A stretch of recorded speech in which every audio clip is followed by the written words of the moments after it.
kita memahami. Berarti ketika kita berinteraksi pada harta, jangan letakkan harta itu menguasai harta kita, menguasai hati kita. Makanya biasakan Pak, kalau tiba-tiba ada yang bermasalah dalam urusan kehidupan kita pisah dulu, ini urusan dunia atau akhirat. Urusan dunia dibuat ringan. Nah, itu sikap zuhud. Tiba-tiba mobil kita sudah betul-betul diam, tiba-tiba ditabrak brek gitu. Padahal kita tidak salah. Turun kita, waduh bagian belakang rusak. Yang nabrak orang tidak punya Pak, kelihatan gitu motornya gitu. Baru nabrak mobil kita, bannya 2 lepas Pak, gitu kan. Dia ngomong maaf ya Pak, maaf saya tidak punya uang. Kita pengennya marah, kalau memang kayak gitu Bu hati-hati Pak. Iya Pak, saya sudah hati-hati tapi remnya ketinggalan di rumah misalnya. Maka kemudian kalau kita mendapati kayak gitu, sudah lihat mobil gitu, ya Allah, ya sudahlah, urusan dunia ringan Pak. Anak kita ternyata kemudian belum diterima di kerjaan apa yang dia inginkan di tempat-tempat profit gitu, itu ternyata tidak diterima Bi, ya sudah, dunia dibuat santai. Karena dengan perkara itulah beban kita itu hilang Pak. Itulah yang dimaksudkan oleh Allah, wa wada'na angka wisrah, itu di situ Pak. Karena beban yang paling berat itu beban dunia. Makanya kenapa para ulama dulu sering berkata, interaksi paling mulia ketika menyikapi harta itu pada sikap zuhud itu. Itu benar Pak. Dan itulah yang menjadikan akhirnya kita ngerti, kalau kemudian kita sudah tidak terlalu menempatkan dunia itu menjadi yaitu obsesi terbesar dalam kehidupan kita, ringan Pak. Hidup kita itu dalam kebaikan itu jadinya ringan Pak. Ini wallah ya, saya pernah naik Gojek Pak. Ada orang tua itu yang sudah umurnya mungkin 60-an. Ini 59 atau 58, 60-an lah mungkin. Lo naik Gojek sama saya ketika saya terjebak macet ketika akan ngajar di salah satu masjid di Jakarta Pusat. Turun saya dari mobil, kemudian ada ikhwannya nyetirin, saya perintahkan nanti nyusul aja ke masjid. Turun naik Gojek Pak. Orangnya tua Pak. Gojek awal-awal itu kan pendapatannya besar Pak. Saya ngobrol-ngobrol, kenapa berapa Pak sebulan Pak? 4 jutaan. Saat itu masih 4 juta itu lumayan. Kalau sekarang kan Gojek banyak Pak. Gojek lebih banyak daripada yang naik Gojeknya kalau di sarang. Maka kemudian dia bilang, loh saya sering dapetin loh Pak, ada orang itu dapat 8 juta, 9 juta, 10 juta. Iya Pak, kalau mau diturutin terus menerus juga akan dapat Pak segitu Pak. Cuma ya sampai kapan? Coba Pak. Cuma sampai kapan Pak kayak gitu terus Pak? Itu kalau saya turutin gitu ya sampai malam jam 10, jam 11 malam bisa Pak. Itu sebulan saya dapat 8 juta, 9 juta. Tapi saya tidak mau kayak gitu Pak. Saya ya sekedarnya saja.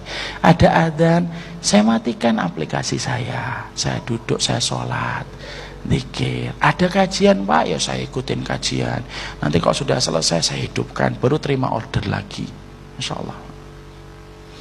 Nanti ada adzan lagi saya berhenti. Kalau saya kemudian lagi puasa sunnah, ya saya kemudian kadang-kadang liburkan. Saya mengandalkan rezeki saya kemarin untuk nyukupin hari ini, masya Allah Pak. Itu sampai ketika dia ngantar saya di masjid, dia baru tahu kalau saya ngajar di masjid. Itu betul-betul dia buktikan Pak. Saya ngajar, dia ternyata tidak melanjutin Gojeknya Pak. Duduk Pak di antara orang itu, kemudian ikut ngaji Pak. Sampai 2 jam ngaji dia. Setelah ngaji kemudian dia deketin saya, ngembalikan uang tadi. Kemudian dia minta handphone saya. Saya bilang, tidak usah Pak. Tidak lah Pak Ustadz, tidak, pakai aja Pak. Itu namanya Pak, tenang dalam hidup, bersahaja ketika nyari dunia. Coba kalau kemudian kita ada nggak orang yang kekayaannya lebih banyak daripada beliau, tapi justru kemudian hidupnya tidak tenang? Oh banyak Pak. Orang itu sudah punya gaji 30 juta, 40 juta, terus saja pagi bangun tuh yang dipikirkan bisnis, meeting. Makanya mobilnya kesenggol dikit marah-marah, mencak-mencak sampai bisa pukul-pukulan. Karena sudah capek ya Pak. Orang yang paling capek itu kalau mikir dunia Pak.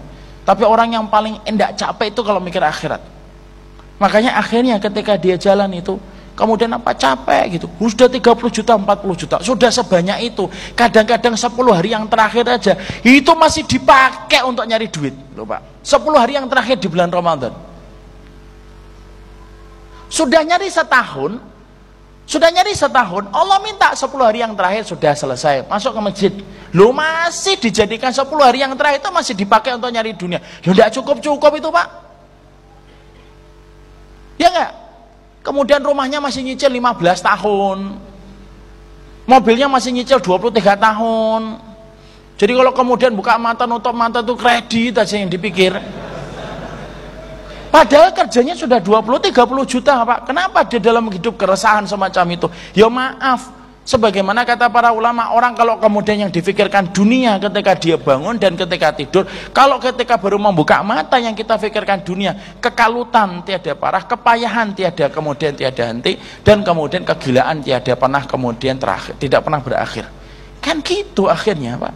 Coba lihat Bapak ojek tadi. Saya tanya, beliau bukan tukang pondok, bukan anak santri pondok, bukan orang ustadz, bukan orang yang tampaknya kemudian dari Madinah, enggak Pak, cuma tamatan kemudian MTS, dia bersahaja, motornya pun biasa Pak, tapi menikmati hidupnya itu kerasa, menikmati hidupnya kerasa. Sore pulang Pak, ketemu lagi dengan keluarganya, berkumpul maghrib, sholat, kemudian ke masjid katanya, isya pulang ngobrol dengan istrinya, kemudian istirahat Pak. Coba Pak, kita ini Masya Allah berangkat sebelum matahari terbit, lo pulang matahari sudah tenggelam setenggelam-tenggelamnya, ini baru pulang kita. Loh, tapi kemudian akhirnya ya tidak pernah cukup. Kenapa? Yang hilang itu berkahnya Pak, kalau kemudian zuhud itu sudah tidak ada.